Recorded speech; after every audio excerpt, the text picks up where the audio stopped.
اللہ تعالیٰ نے نبی مکرم صلی اللہ علیہ وسلم نے ارشاد فرمایا کہ مجھے میرے رب نے ادب سکھایا اور ادب سکھانے میں کمال کر دیا۔ جس عبد کریم کا معلم اور استاد رب العالمین ہو، پھر اس کے حسن ادب، حسن تربیت اور کمال علم کا اندازہ کون کر سکتا ہے؟ پھر اللہ نے تم پر احسان کیا، انا ارسلنا کا فیکم رسولم منکم، کہ میں نے تم ہی میں سے تمہارا رسول بھیجا جو تمہیں کتاب کی تعلیم دیتا ہے۔ اور پھر کہا یہ بہت بڑا احسان تھا، معجزہ تھا نبی کریم صلی اللہ علیہ وسلم کا قرآن پاک، وَلَقَدْ أَنزَلْنَا عَلَيْكُمْ كِتَابًا فِيهِ ذِكْرُكُمْ أَفَلَا تَعْقِلُونَ، لوگوں میں نے تمہاری طرف ایک کتاب نازل کی ہے، اس میں تمہارا ہی ذکر ہے۔ قرآن پاک میں انسان کی تمام خرابیوں کا علاج موجود ہے۔ وَنُنَزِّلُ مِنَ الْقُرْآنِ مَا هُوَ شِفَاءٌ وَرَحْمَةٌ لِّلْعَالَمِينَ، قرآن میں ہم نے جو نظام زندگی دیا ہے اس میں انسانی معاشرے کی تمام خرابیوں کا علاج موجود ہے۔ یہ رحمت ہے ان کے لیے جو کتاب کے مطابق زندگی بسر کرتے ہیں۔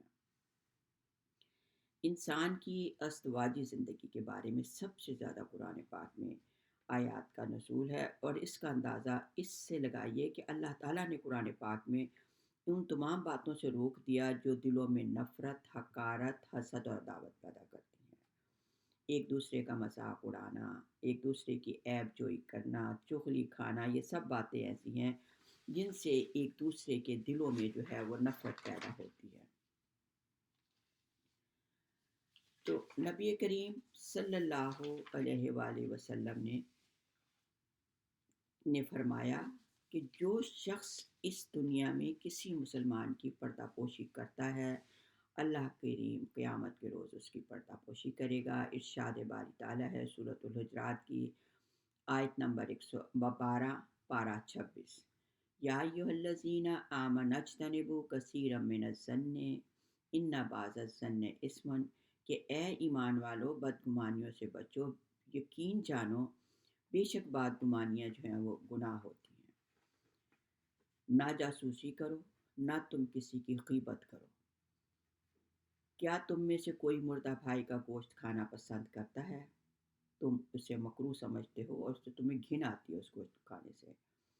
انسان کی پرائیویٹ زندگی کا جس قدر احترام اسلام میں ہے، اس کا اندازہ اس مشہور تاریخی واقعے سے لگا سکتے ہیں۔ امیر المومنین سیدنا عمر علیہ السلام مدینے کی گلیوں میں گشت کر رہے تھے۔ ایک گھر میں آپ کو گانا گانے کی آواز ہوئی، آپ دیوار پھیلان کر گھر کے اندر داخل ہو گئے۔ دیکھا ایک آدمی ہے، ایک عورت ہے اور شراب کی بوتل رکھی ہے۔ حضرت عمر غصے سے بے قابو ہو گئے اور کہا اے اللہ کے دشمن، تو یہ گمان کرتا ہے کہ تو گناہ کرے گا اور اللہ تیری پردہ پوشی بھی کرے گا؟ اس شخص نے کہا اے امیر المومنین، عجلت سے کام نہ لیجیے، اگر میں نے ایک نافرمانی کی ہے تو آپ نے 3 نافرمانیاں کی۔ اللہ تعالیٰ نے فرمایا لا تجسسوا، کسی کی جاسوسی نہ کرو، آپ نے میری جاسوسی کی۔ اللہ نے فرمایا وآتوا البیوت من ابوابہا، کہ گھروں کے دروازے سے داخل ہو، آپ میرے گھر کی دیوار پھیلان کر آئے۔ پھر فرمایا، اللہ نے فرمایا قرآن میں لا تدخلوا بیوتا غیر بیوتکم حتی تستأنسوا، کہ گھر میں داخل ہونے سے پہلے اہل خانہ سے اجازت لو۔ آپ بغیر اجازت میرے گھر میں داخل ہو گئے۔ آپ نے فرمایا اگر میں اب تمہیں معاف کر دوں تو آئندہ تم ارتکاب جرم نہ کرو گے؟ اس نے کہا ہاں، میں آئندہ نہیں کروں گا۔ پھر صحابہ نے نبی کریم سے پیارے نبی صلی اللہ علیہ وسلم نے صحابہ اکرام سے پوچھا غیبت کیا ہے؟ صحابہ نے کہا اللہ جانتا ہے اور اللہ کے رسول جانتے ہیں۔ آپ نے کہا کہ اپنے بھائی کا ایسے ذکر کرو جسے وہ ناپسند کرے۔ عرض کیا اگر وہ بات اس میں پائی جاتی ہو تو اس کا ذکر جو ہے وہ غیبت ہے، اور اگر ایسی بات کا ذکر کرے جو اس میں نہیں پائی جاتی تو وہ بہتان ہے، تو اس نے بہتان باندھا ہے۔ بہتان کی بہت بڑی سزا ہے، 100 کوڑے ہیں۔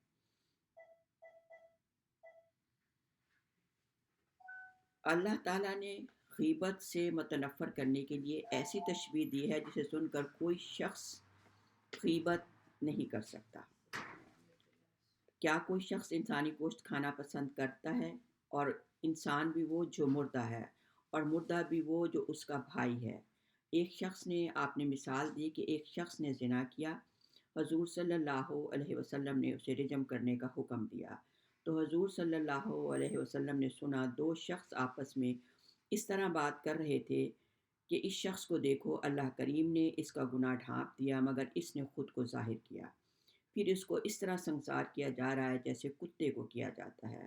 حضور صلی اللہ علیہ وسلم نے یہ بات سنی تو خاموش رہے، پھر کچھ وقت چلتے رہے، یہاں تک کہ ایک مردار گدھے کا کے پاس سے گزرے۔ فرمایا فلاں فلاں آدمی کہاں ہے؟ ان دونوں نے عرض کی اے اللہ کے رسول، ہم حاضر ہیں۔ فرمایا سواری سے اترو اور اس مردار گدھے کا گوشت کھاؤ۔ حضور نے کہا یا رسول اللہ، مردار کون کھاتا ہے؟ حضور نے فرمایا تم مردہ گدھا کھانے سے تو نفرت کرتے ہو، لیکن اپنے بھائی کی عزت پر جو حملہ کیا ہے وہ اس مردار گوشت کے کھانے سے زیادہ بدتر ہے۔ پھر فرمایا اللہ کی قسم جس کے قبضہ قدرت میں میری جان ہے، وہ اس وقت جنت کی نہروں میں نہا رہا ہے۔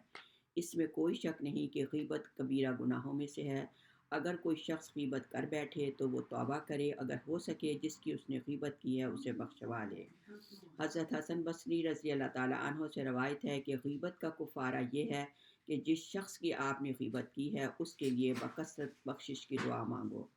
دور جاہلیت میں عرب اپنے آپ کو بڑا اشرف و اعلیٰ خیال کرتے تھے۔ جب مکہ فتح ہوا تو آپ نے حضرت بلال رضی اللہ تعالیٰ عنہ کو حکم دیا کہ کعبے کی چھت پر چڑھ کر اذان دو۔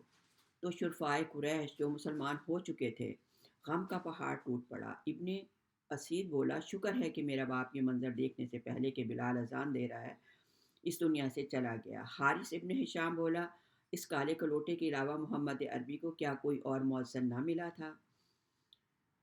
سہیل بن ابن عمر جو صلح حدیبیہ کا معاہدہ لکھنے آئے تھے، کہا جیسے اللہ کی مرضی۔ ابو سفیان نے کہا میں تو کچھ نہیں کہتا، ایسا نہ ہو کہ ہماری گفتگو پر اللہ تعالیٰ اس کا آگاہ کر دے۔